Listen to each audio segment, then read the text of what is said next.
తెలంగాణలో జగిత్యాల రాజకీయం హాట్ గా సాగుతోంది. మాజీ మంత్రి జీవన్ రెడ్డి, ఎమ్మెల్యే సంజయ్ కుమార్ మధ్య మాటల తూటాలు పేలుతున్నాయి.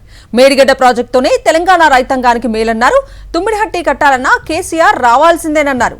జీవన్ రెడ్డి వ్యాఖ్యలకు ఎమ్మెల్యే సంజయ్ కుమార్ కౌంటర్ ఇచ్చారు. కాళేశ్వరం ప్రాజెక్టులో అవినీతి జరిగిందని గతంలో జీవన్ రెడ్డి చెప్పారని విమర్శించారు.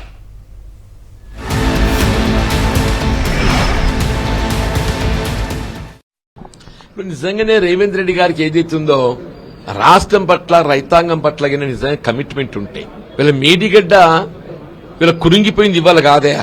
It was in October 2023.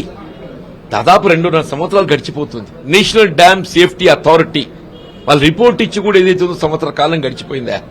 ఈ సంవత్సర కాలం ఏం చేసిన నువ్వు?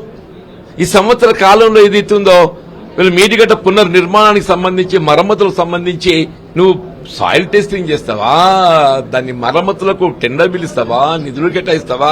నిద్రపోయిండు. మొత్తం తెలంగాణ రాష్ట్ర రైతాంగానికి ఉన్నటువంటి ఏకైక లైఫ్ జీవనాధారం మేడిగడ్డ కాబోతుందని చెప్పి అంటున్నాను. ఈ తుమ్మడిగడ్డి వద్ద మళ్లీ బ్యారేజ్ నిర్మాణం చేయాలన్నా గానీ కేసీఆర్ గారు వచ్చినగానే చేస్తాడు. 148 మీటర్ లెవెల్లో తుమ్మడిగడ్డి వద్ద బ్యారేజ్ నిర్మాణం చేయడానికి ఒప్పందం కుదుర్చుకున్నది కేసీఆర్ గారు. మళ్ళీ ఆయనే నిర్మాణం చేస్తాడు.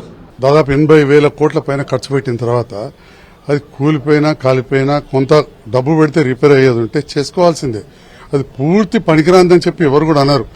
దానికంటే ముందు ఎల్లంపల్లి కావచ్చు, మిగతా అన్ని కూడా మన దగ్గర ఉన్న మేడారం టనల్ కావచ్చు, ఆ ప్లాన్స్ అన్ని పాతయి కాదా? కాంగ్రెస్ ప్రభుత్వం ఒకటి కాదా? ఏదున్నా మళ్ళా నీళ్లు తీసుకొచ్చి ఎక్కడేస్తుండండి. కాంగ్రెస్ ప్రభుత్వం పివి నరసింహారావు గారు భూమి పూజ చేసి అప్పుడు చొక్కారావు గారు కూడా ఎంపీ ఉండరు. అదే వరద కాలువలే కదా. కాళేశ్వరంలో అవినీతి జరిగింది, ఎందుకు కట్టిండు, మేడిగడ్డ కట్టేది ఉండే, తుమ్మిడిగడ్డ కట్టేది ఉండని 50 సార్లు చెప్పిండు. మీ అందరి ఛానల్ ఉన్నాయి, జగిత్యాల పత్రికలలో 100 సార్లు రాసిండ్రు.